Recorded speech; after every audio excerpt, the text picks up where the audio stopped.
네, 북한과 미국의 관계가 악화 일로를 걷는 가운데 정치권의 안보 공방도 가열되고 있습니다. 한편 내용을 겪는 국민의당은 오늘 전당대회 후보 등록을 시작으로 본격적인 당권 경쟁에 돌입했습니다. 이 시간 최민희, 조혜진 전 국회의원 두 분 모시고 관련 내용 짚어보도록 하겠습니다.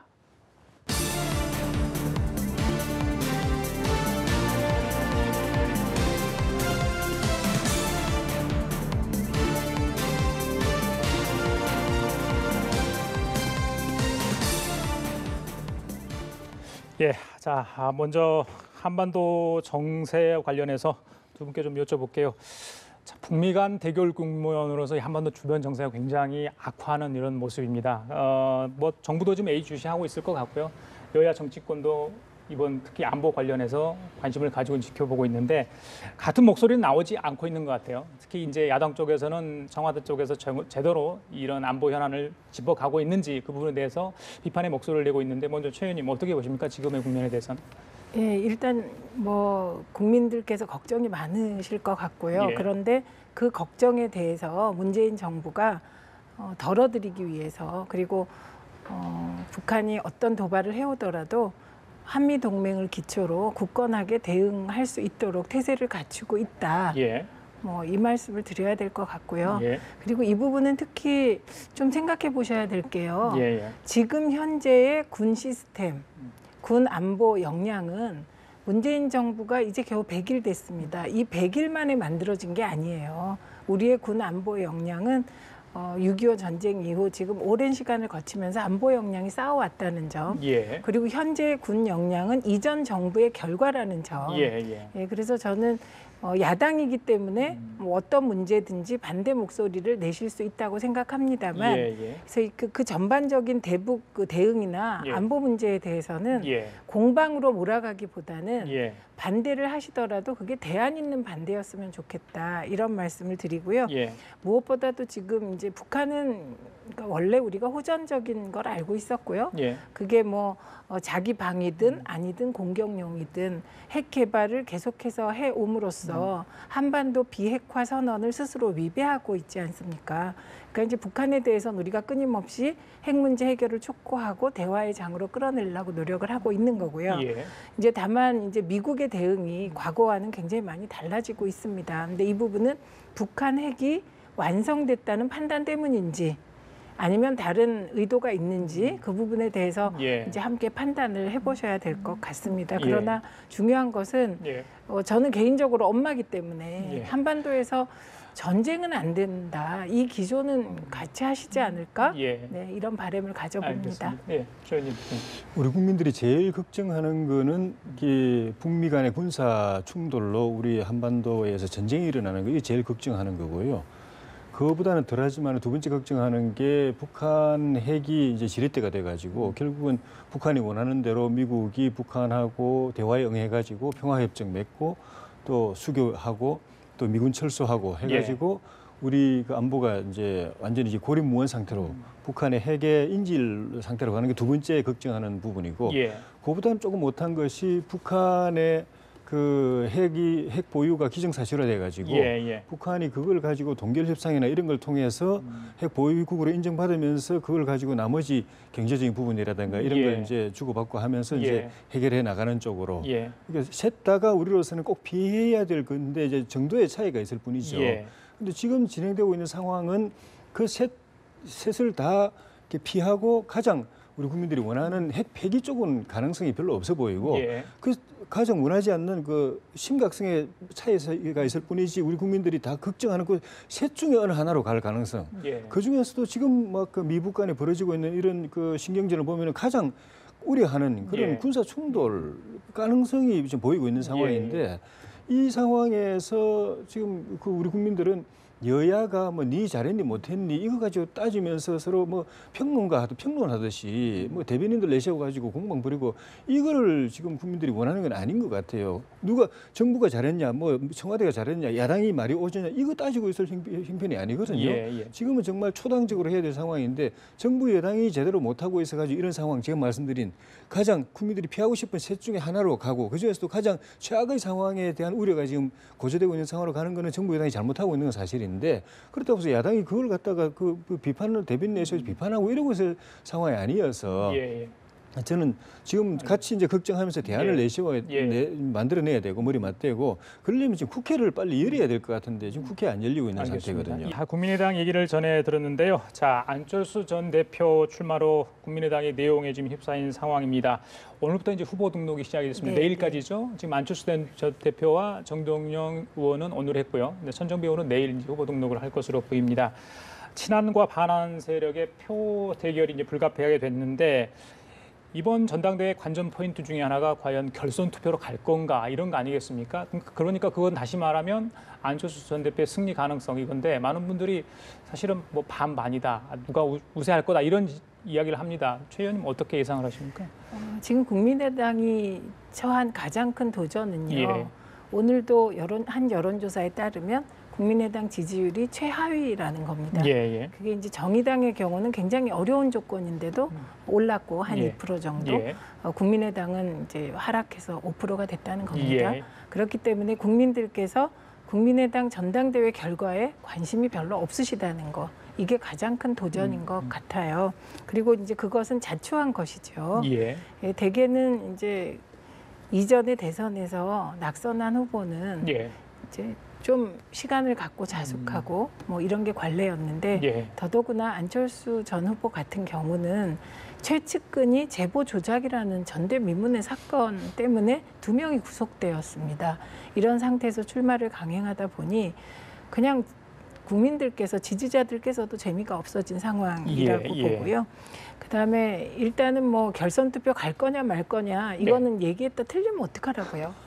그래서 저도 반반으로 봅니다. 근데 결선 투표까지 안 갈 가능성이 높지 않을까? 저는 이렇게 생각합니다. 왜냐하면 그래도 직전에 20% 이상을 받은 대권 후보세요.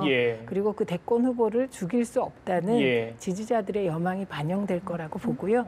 다만 그렇게 될 경우 전당대회 이후에 친한 패권 논란이 가속화될 거라고 봅니다. 최 의원님 말씀 중에 이제 국민의 관심 이게 좀 제 귀를 쏠깃하게 했는데 국민들의 관심 중에서도 호남 민심, 어차피 텃밭집 구조가 아니겠습니까? 어떻게 지금 상황을 보고 있는지도 궁금한데 그런 것들이 전반적으로 전당대회 흥행하고도 관련이 돼 있는 것 같고요. 어떻게 예상하십니까?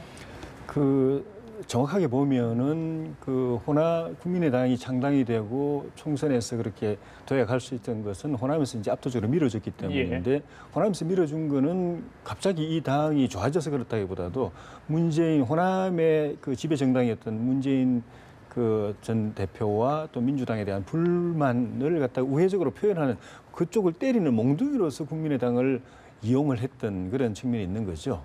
그러니까 그 이후로 이제 이 호남에서 볼 때는 몽둥이 맞고 정신 차려가지고 이제 제대로 하고 호남 민심도 제대로 이제 귀담아 듣고 저 정성도 기울이고 그리고 결국 밀어줬더니 집권까지 했기 때문에 이제 그쪽으로 다 밀어주고 있는 상황이거든요. 이런 상황이 지금 국민의당으로 볼 때는 큰 딜레마죠. 그쪽을 계속 밀어줬다가는 이중대밖에 안 되고 근데 그쪽을 또 견제했다가는 또 호남 민심이 또 거부하기 때문에 그래서 사실 그 대선 끝나고 난 뒤 지금 석 달째인데 국민의당이 제대로 방향을 못 잡고 우왕좌왕하고 야당인지 준여당인지 그래가지고 국민들의 관심에서 멀어지게 된 계기 중에 하나가 그런 것도 있었던 것 같습니다. 그런 측면에서 이제 안철수 전 대표가 이 당의 정체성이나 진로를 확실하게 하지 않으면은 당도 국민 속에서 이제 사라지고 자기가 돌아갈 곳도 없어지는 상황이라고 생각해서 굉장히 무리하게 반감도 많고 저항도 많은데도 불구하고 이렇게 나섰는데 어쨌든 안철수 대표를 반대하는 반안 세력도 크게 당으로부터 이렇게 당원들로부터 국민들로부터 크게 지지를 받고 있다거나 안철수가 빠진 상황에서 석 달 동안에 리더십을 발휘해가지고 당을 제대로 세우는 역할을 했다거나 이런 게 신뢰를 못 받고 있기 때문에 그런 측면에서 안철수 대표한테는 들어올 수 있는 기회였지만 앞으로 전당대회 27일까지 한 17일 남아 있는 동안에 그런 책임 있는 사람이 무슨 대안도 없이 갑자기 왜 들어오느냐는 걸 불식할 수 있느냐 없느냐.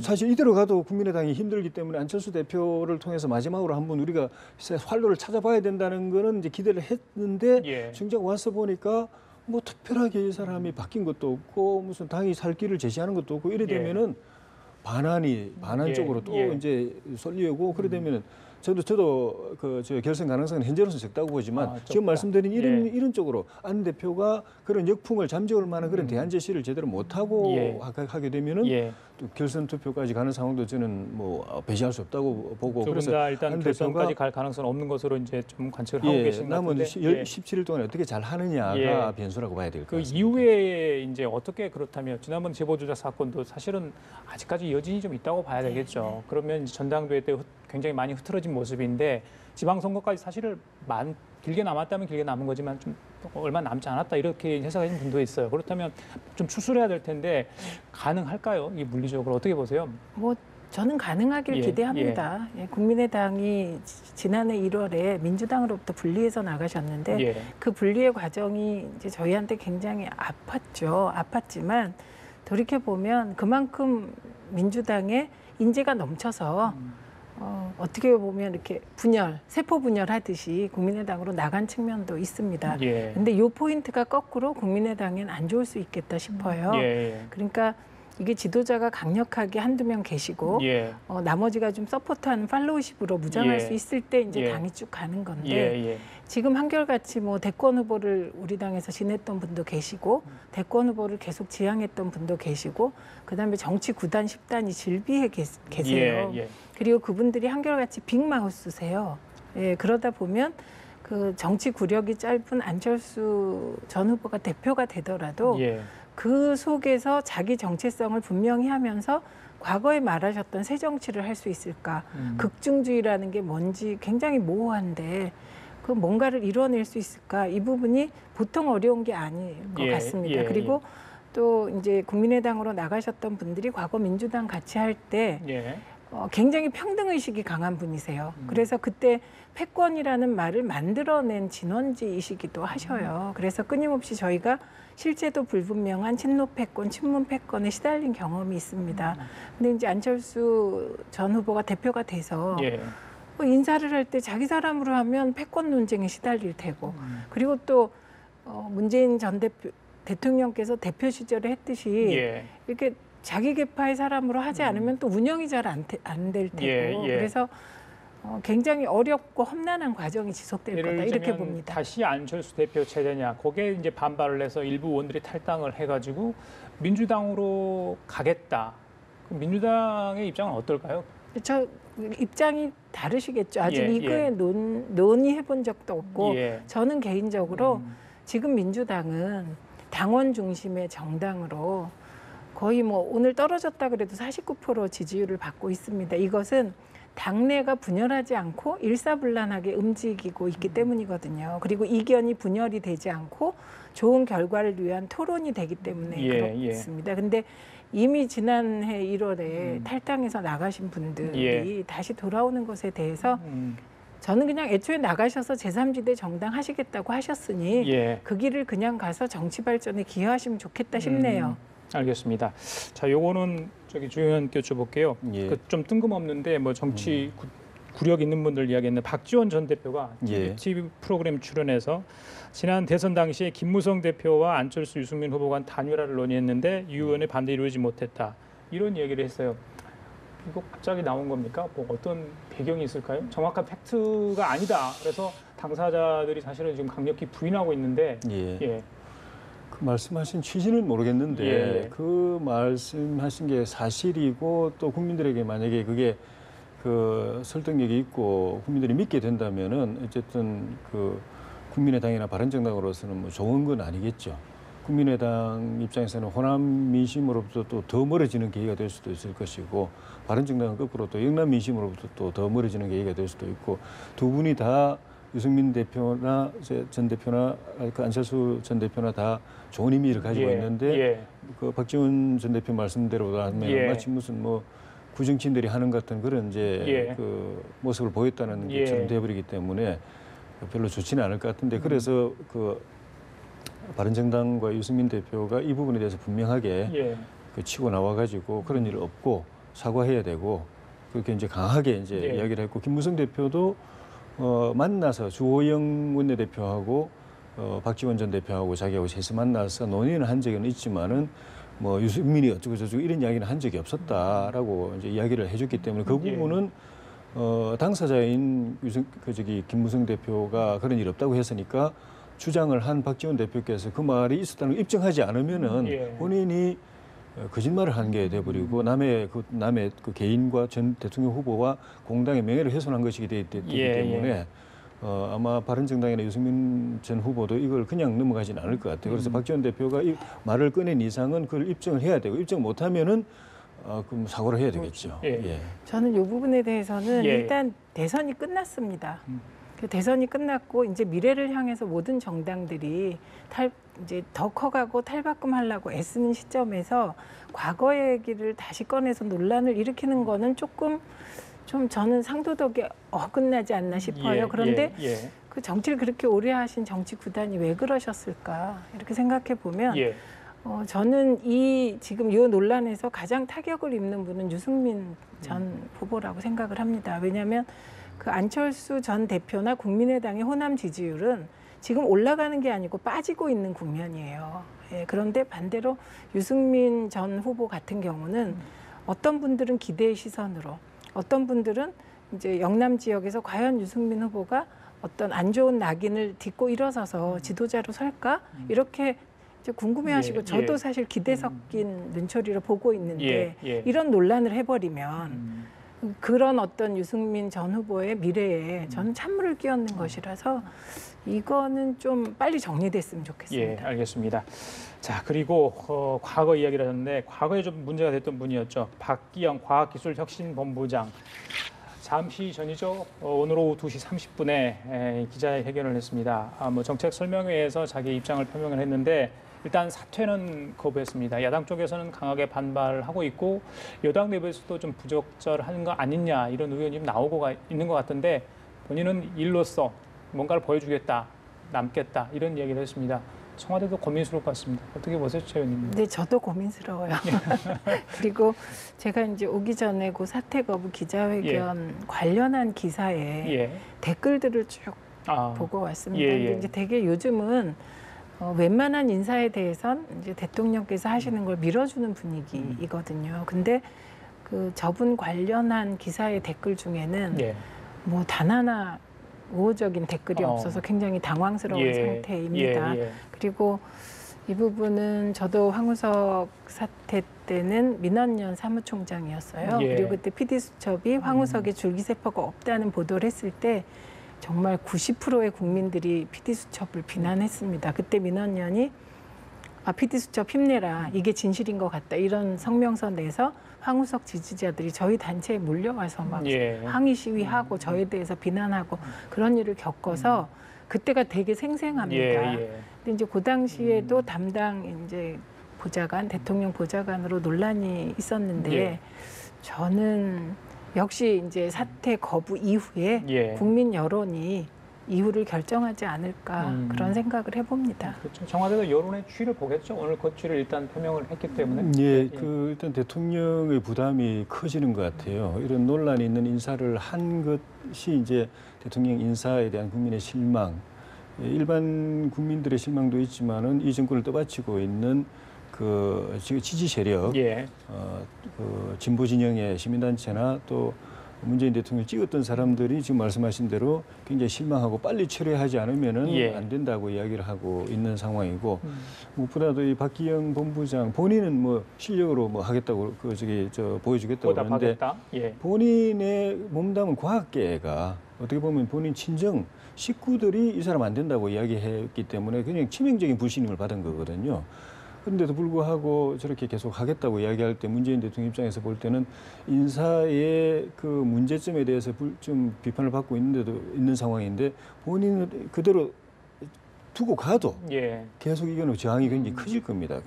차관급이지만은 차관 이상의 지금 파문이 있을 가능성도 있어요. 그리고 그런데 만약 뭐 제가 볼 때는 본인이 스스로 그만두게 하는 게 제일 좋은데 그렇게 하지 않는다면은 그냥 경질을 하더라도 하는 것이 불을 빨리 끄는 것인데 그렇지 않고 그대로 가게 되면은 굉장히 어려운 상황으로 가지 않을까.